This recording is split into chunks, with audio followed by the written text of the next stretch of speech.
Donc, dans l'atelier de samedi, le 28 septembre, on va apprendre à écrire la calligraphie du Tao. Aujourd'hui, je vous montre le caractère Yong. Yong signifie l'éternel, donc la permanence, l'éternel. On aimerait tous que les choses restent telles qu'elles sont, surtout quand elles sont agréables, n'est-ce pas? Quand on a un bon moment avec des amis, quand on a un bon moment en famille, quand on va bien, on a la santé, quand on a l'énergie, quand notre maison est propre, quand tout baigne, eh bien, on se dit, ah, mais pourquoi c'est pas tout le temps comme ça? On aimerait que ça reste comme ça, n'est-ce pas? Eh bien, c'est cette notion de Yong, Y-O-N-G, qui signifie l'éternel. Mais comme on est dans un monde de yin-yang, on sait qu'on est dans une planète où on est régi par la loi du yin et du yang. On est dans la troisième dimension, il y a un haut, il y a un bas, il y a un court, il y a un long. On sait qu'on a la longueur, la largeur, la hauteur. C'est ça que Einstein nous a dit. Il a bien raison. Donc, en longueur, il y a le haut et le bas. En hauteur, pardon, il y a le haut et le bas. En largeur et en longueur, il y a le court et le long. On sait aussi qu'on a le chaud et le froid. On a l'agréable, le désagréable. On a l'immobilité et le mouvement, ainsi de suite, ainsi de suite. On a le masculin, le féminin. Donc, il y a constamment cette complémentarité et cette indépendance du yin et du yang, cette interconnexion entre le yin et le yang. Le yin ne peut exister que s'il y a le yang et le yang ne peut exister que s'il y a un yin. Donc, ici, ce caractère yang nous connecte avec l'éternel. C'est-à-dire, on dit que c'est yin-yang he-yi. Le yin et le yang se joignent en un et on atteint ce qu'on appelle la permanence, l'éternel. Donc, c'est un très, très beau caractère à apprendre en calligraphie. En termes de méditation pour la transformation, il est très puissant. Et donc, ce qu'on va voir ensemble dans la session de samedi, dans cet atelier de calligraphie, on va apprendre à écrire le caractère Yang, mais on va aussi apprendre à écrire différentes valeurs, mots, principes du Tao. Et ici, le mot Tao signifie omniprésence et éternel. Ce n'est pas un enseignement, ce n'est pas la religion du Tao. Il faut réaliser que c'est Lao Tzu, le vieux sage, il y a plus de 5000 ans, qui a donné le nom Tao pour nommer ce plan vibratoire avec lequel il est rentré en connexion en méditation avancée, pour nous dire il y a quelque chose là qui est vraiment fort, qui est vraiment là, qui est vraiment puissant, mais je ne peux pas le décrire par les mots, on ne peut pas le comprendre par la pensée. Je donne je donne malgré moi le mot de Tao, qui veut dire omniprésence. Mais son expérience fut tellement forte qu'il dit, il ne voulait pas lui donner un nom parce qu'il dit, si je donne un nom, je le réduis à ça, je le réduis à ce nom. Donc, à contre-cœur, il a donné le nom Dao. Et c'est que plusieurs milliers d'années après que l'homme a créé le taoïsme, et puis beaucoup d'enseignements sont venus, le bouddhisme, le confucianisme, et plus encore le christianisme en Occident. Donc les sagesses ont continué d'avancer, l'homme a continué d'avoir plein d'hommes venir nous donner des messages de lumière, des enseignements sacrés. Mais originalement, ce plan beaucoup plus élevé que nous n'était pas lié à une religion quoi que ce soit. Lao Tzu ne cherchait pas à créer une religion. On n'a rien contre les religions d'ailleurs, on est tous de différentes religions et c'est merveilleux, on est très riche dans notre communauté en termes de diversité, mais c'est pour se dire, vous n'avez pas à vous dire, mais est-ce que je vais devoir par exemple cesser de croire en Dieu? Absolument pas. Ou cesser de croire au Bouddha? Absolument pas. Ou à qui vous voulez? Absolument pas. Parce que ce plan vibratoire-là existe au début de la création de l'univers, avant même que l'homme ait créé ces mouvements pour nous permettre de nous rapprocher de cet éternel. Donc, on va apprendre à écrire le mot Yang et on va aussi apprendre à écrire des qualités du Tao. Alors, dans l'atelier de calligraphie du 17 février, qui était le dernier que j'ai eu le plaisir d'offrir en direct en webcast de Toronto, eh bien, on a appris à écrire le plus grand amour, Da Ai, et le plus grand pardon, Da Quan Chu. On va continuer avec Da Tsube, la plus grande compassion, Da Guangming, la plus grande lumière. Et si on a le temps, et je souhaite qu'on a le temps, on va aussi apprendre à écrire Da Xianbei, la plus grande humilité. Et si vous avez écouté le vidéo de Maître Sha, Maître Gaudi, à un moment, j'ai choisi Zhigang comme mon disciple parce qu'il était altruiste. Et en chinois, si vous écoutez, il a dit Wutze. Wutze, ça veut dire sans ego. Il l'a choisi parce qu'il n'avait pas d'ego.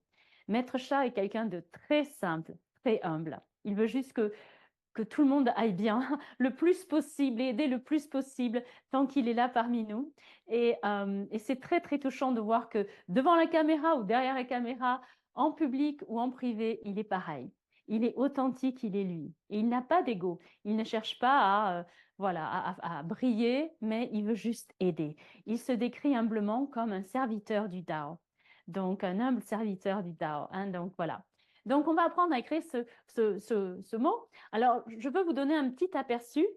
Par exemple, la première chose qu'on va apprendre à écrire quand on écrit Yong, c'est on va apprendre à faire un dian. Donc, dian, c'est ce petit point qui est ici.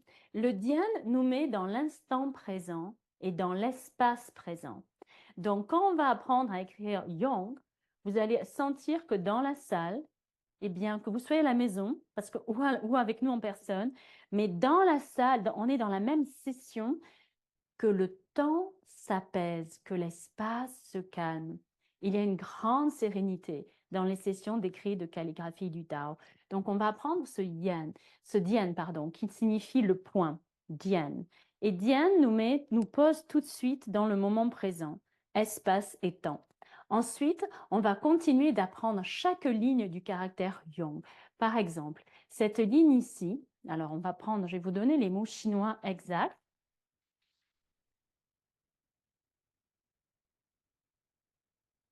Donc, ici, on a hang, la deuxième ligne, hang. Hang, c'est un regard vers le passé. Donc, on regarde, on est dans le moment présent et on regarde en nous. On regarde vers le passé.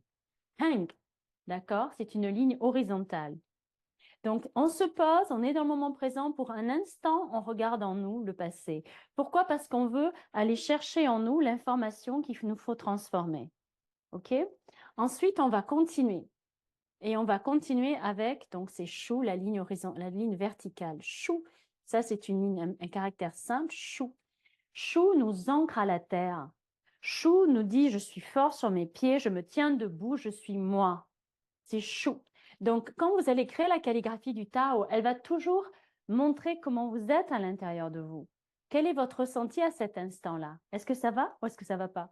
Il y a des moments où on va faire un chou très beau, très fort, puis il y a des moments où on va faire un chou un peu plus tremblotant. Hein? Alors, il faut réaliser, oh mon Dieu, mais tiens, ok, c'est ma connexion à la Terre cette semaine. Ah, ok, il y a quelque chose que je regarde dans le passé qui me perturbe. Hein? Donc, peut-être que votre hang, eh ben, il est un peu perturbé.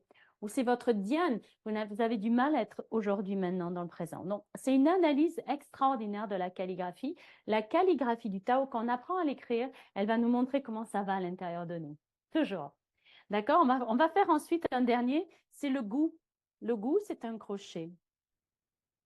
Donc là, je le fais au ralenti, donc c'est un peu plus dur que sur du papier de riz.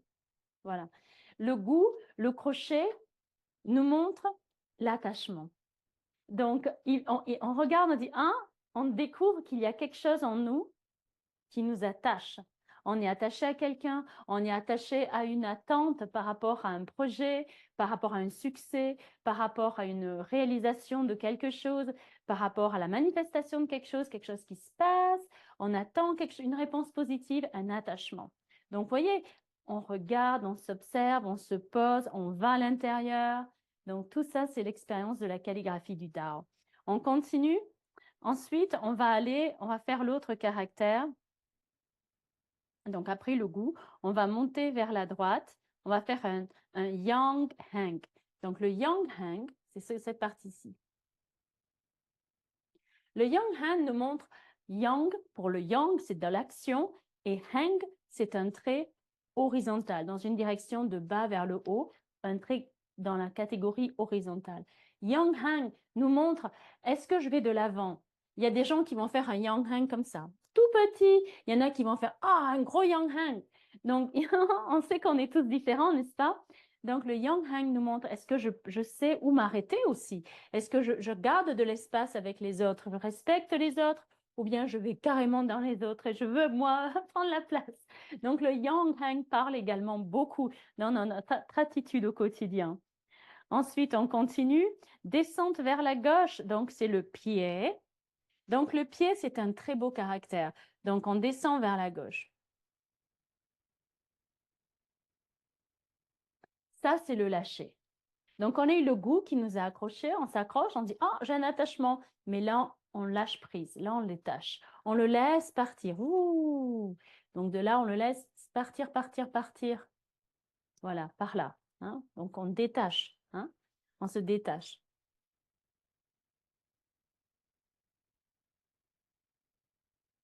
D'accord? Ensuite, on continue. Il reste encore 2 lignes. Inclinaison en bas vers la gauche. Donc, ça, c'est un chier-pied. Donc, ça, c'est aller loin, loin, loin dans une... Alors, je vais faire un symbole. Oups.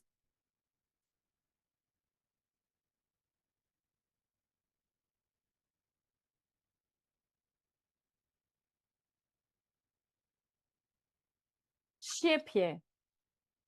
Chier-pied, c'est le message de, vous savez, imaginez qu'on cherche à attraper les fruits d'un arbre. Oh, il y a une pomme là, il y a une poire là, ça va. Mais il y a un fruit qu'on n'arrive pas à attraper. Il est trop haut. Donc, on doit se mettre sur la pointe des pieds pour aller l'attraper. C'est ça. C'est ce caractère-là. Donc, c'est chier-pied. Donc, il nous oblige à aller à l'extérieur d'eux chercher quelque chose. Donc, on doit faire un effort qui est au-delà de notre comfort zone, de notre zone de confort habituelle. Donc, ça, c'est chier-pied. Et ensuite, donc ça, c'est intéressant. Il y a des gens qui n'ont pas de problème à stretcher, à aller faire des choses nouvelles qu'on n'a jamais fait, qu'on ne sait pas si on sait faire. On va se lancer, on va se jeter dans l'eau. Il y en a qui disent, ah non, moi, j'y vais pas, je veux pas faire le chier-pied. Donc, notre chier-pied va nous parler de notre confiance en nous, de notre envie, de notre curiosité, de notre créativité, de notre foi dans la vie, de notre confiance à l'omniprésence, à la source de vie, à l'univers, etc. C'est chier-pied. Et le dernier, inclinaison vers le bas, vers la droite, c'est le na. Et le na, c'est un très beau caractère aussi.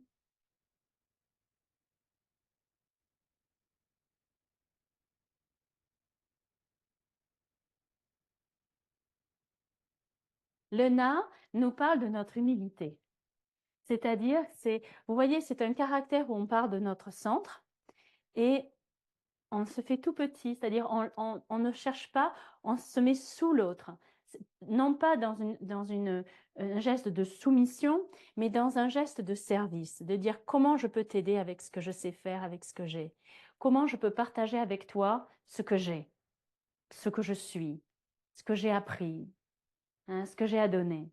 Ça, c'est l'humilité. C'est le fameux Wutz dont Maître Go parlait, d'être altruiste.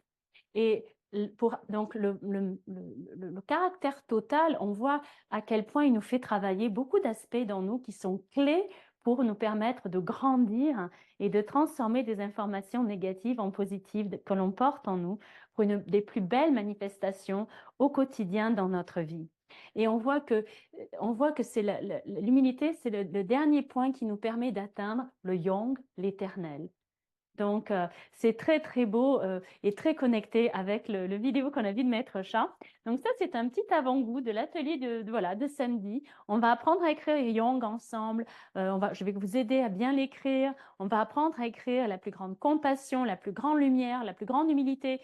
Et si on a des étudiants avancés qui veulent se joindre à nous et vous dites, écoute Laure, tu sais, pour moi, c'est la gratitude. J'ai du mal à écrire la gratitude.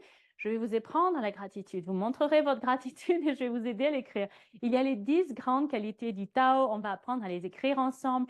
Donc, soyez avec nous. C'est le 28. C'est samedi. Ne manquez pas en français.